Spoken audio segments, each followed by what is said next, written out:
Hello friend, मैं आनंद राज।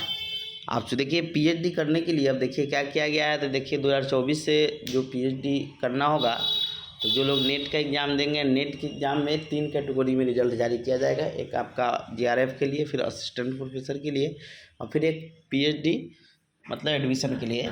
तो जो लोग नेट क्वालिफाई हो जाएंगे तो पीएचडी के लिए, जेआरएफ के लिए है कर लेंगे तो पीएचडी के लिए। लेकिन जो लोग पैट के जगह पर नेट में ही एक नया ऑप्शन जोड़ा गया है पीएचडी एडमिशन टेस्ट के लिए, तो पास करेंगे तभी होगा। लेकिन 2023 तक 23 का निकला हुआ है आपका पैट का, तो उसमें लिखा है कि पीएचडी शोध की आधी रिक्ति आप पैट और शेष नेट वाले से भरिए, यानी 50% सीट नेट वालों को भरना है और 50% सीट पैट से भरना है।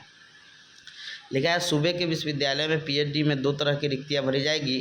कुल सीटों की आधी के लिए पीएचडी एडमिशन टेस्ट लिया जाएगा और शेष सीट नेट के अर्हता रखने वाले से भरी जाएगी। राजभवन ने इस व्यवस्था को अपनी अनुमति दे दी है।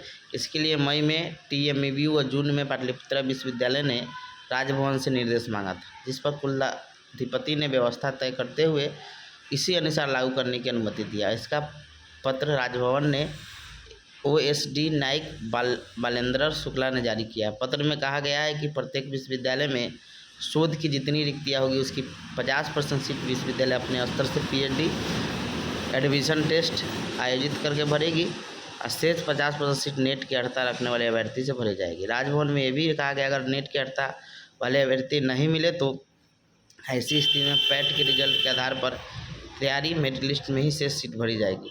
साथ ही इसके लिए आरक्षण का जो रोस्टर है उसका सख्ती से पालन किया जाए। अब देखिए नया क्या है, तो राजभवन ने नए नियम सभी विश्वविद्यालय लागू करने को कहा। टीएमईबीयू के परीक्षा नियंत्रक डॉक्टर आनंद कुमार झा ने कहा कि हालांकि यह व्यवस्था पहले भी कुछ विश्वविद्यालय में थी, अब इसे राजभवन ने सभी विश्वविद्यालय लागू किया है।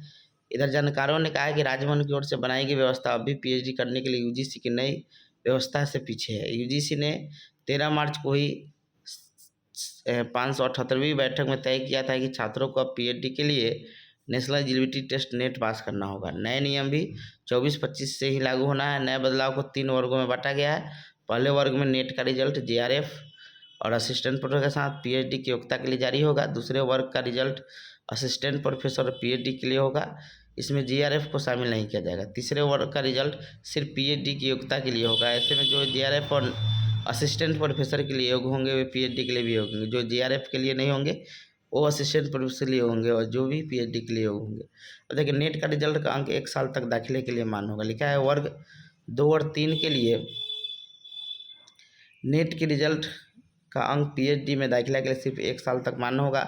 जेआरएफ योग्यताधारी छात्र पीएचडी में इंटरव्यू के आधार पर नामांकन लेते रहे हैं, जबकि असिस्टेंट प्रोफेसर के साथ पीएचडी की योग्यता और सिर्फ पीएचडी की योग्यता वाले छात्रों के पीएचडी में दाखिले के लिए नेट पास करने पर 70% इंटरव्यू के लिए 30% अंक का वेटेज मिलेगा। हालांकि अभी भी इस पर किसी विश्वविद्यालय राजभवन से निर्देश नहीं मांगा है।